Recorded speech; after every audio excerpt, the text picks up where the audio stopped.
So I need this completely removed, this soffit. The floor, follow those lines. This comes out. That comes out. That comes out. Stop there. Then this has to come out. This drywall has to come out. All of this drywall has to come out. Just that wall. I need a small cutout there. And then obviously this wall has to come out. Leave that duct.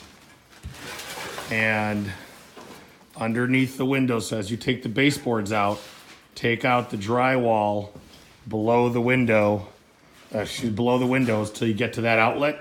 Give me about 6 inches past that outlet, nice clean line.